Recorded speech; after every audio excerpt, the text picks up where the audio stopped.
are just days away from thunder over Louisville, and just over an hour ago, Louisville officials discussed their plans to keep you and your family safe. Our Bobby McSwine shares what they want you to know before heading downtown this weekend. She and photojournalist Jessica Farley are joining us live from the waterfront.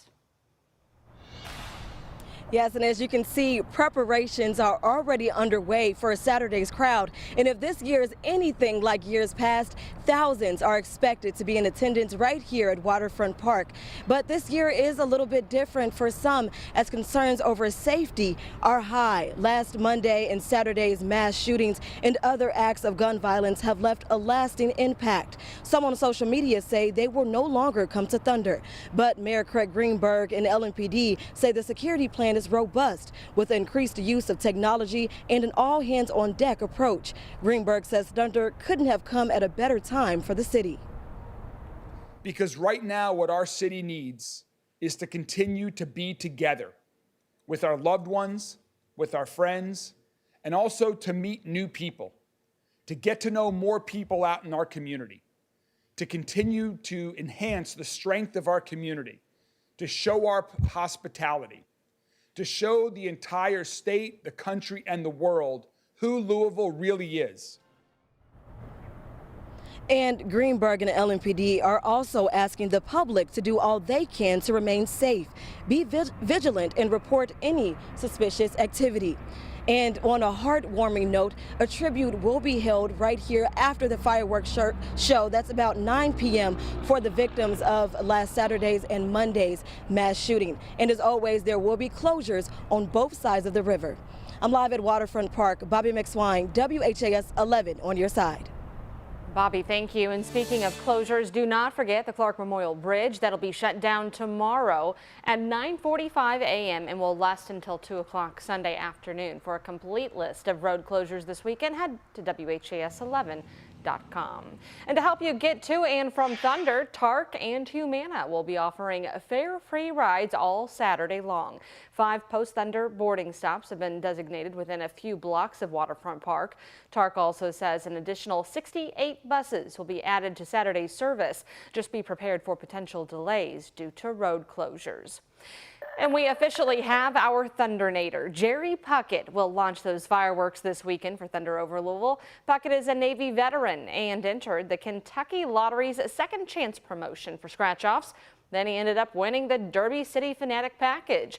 Puckett says this is the first time he'll see those fireworks in person, but he's always watched it on TV. The fireworks show, it was just amazing. It just like, wow. It was some of the best fireworks show I've ever seen. Yes, it is. Puckett will provide the Thunder Countdown and Zero Ignition, as well as activating the launch sequence in the Galt House Command Center. The fireworks show is set for 9:30 Saturday night. And everything you need to know if you are headed downtown for Thunder is on our website right now, so check it all out at WHAS11.com.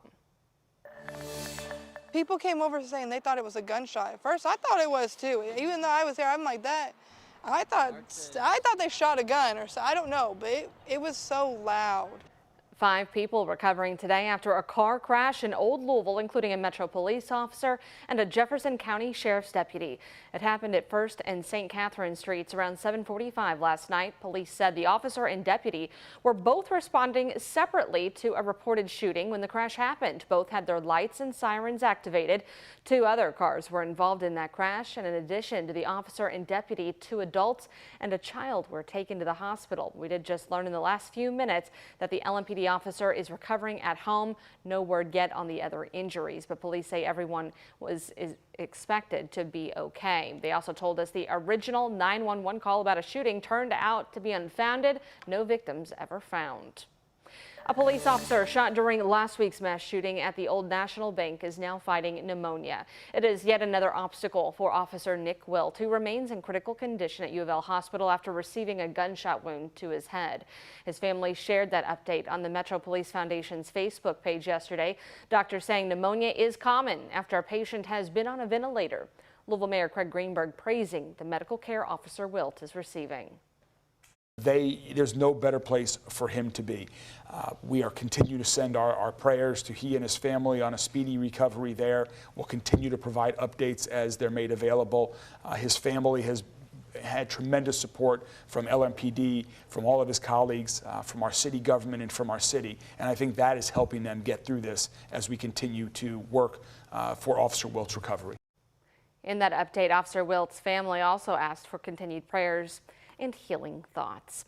Meanwhile, 2 crosses now stand at Chickasaw Park, where a gunman opened fire on a crowd of people, killing 2 and injuring 4 others. You can see those crosses right there, adorned in yellow ribbons and flowers. One of the victims was 17-year-old David Huff.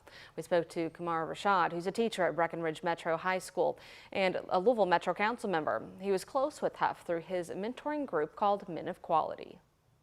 He was funny, he was energetic, he was really smart. Just a real pleasure to be around. All of our kids knew David, and it's really hard on all of us. And while Huff left the group in January, Rashad said it's difficult knowing he'll never see him again. He's now focusing on supporting his family. Recent gun violence adding urgency to so many efforts to stop it right now. In a recent review, Louisville Mayor Craig Greenberg told us his top priority is finding solutions and getting Republican lawmakers in Frankfort on board. I'm trying to focus on what can make a meaningful difference here in Louisville and what can get the support in our state Senate and state House to really get passed. So maybe some local autonomy. Let us do things in Louisville to deal with our unique gun violence epidemic. He did mention a waiting period for first-time gun buyers and allowing the city to destroy guns that have been taken off the streets. He also told us he's committed to having Metro Police detail to the public any motive uncovered in the Old National Bank mass shooting. The city of Jeffersonville is looking to find the next chapter for the abandoned Jeff Boat shipbuilding site. The public had the opportunity again to give its input for a second time Tuesday night. Our Taylor Woods has a look at what could be a project to transform the city.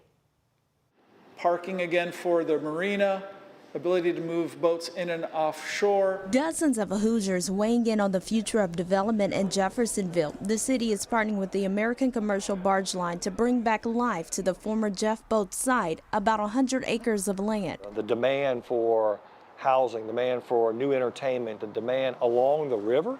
It's hard to find a piece of property like that. And this area used to be home to the prolific Jeff Boat shipbuilding, and now ACB looks to transform it by bringing more entertainment and attractions to the area. But I like the fact that there's a lot of entertainment, there's a lot of green space, and the walking paths. On the other hand, there are some mixed feelings from other Jeffersonville residents like Tim Haley. It seems like a very polite extension of the community, without necessarily revolutionizing the town. You know, it'd be nice to see something ambitious. 2 concepts of the project were shown in the meeting. This new development would be home for residential living, entertainment, and office space. Think broadly about what would this mean if we could bring a business in from another community, Indy, Chicago, maybe even San Francisco. A way to bring more people to the city. And so you offer so much more opportunity to continue that bike ride, to continue that walk along the river. I like the indoor mixed-use facility.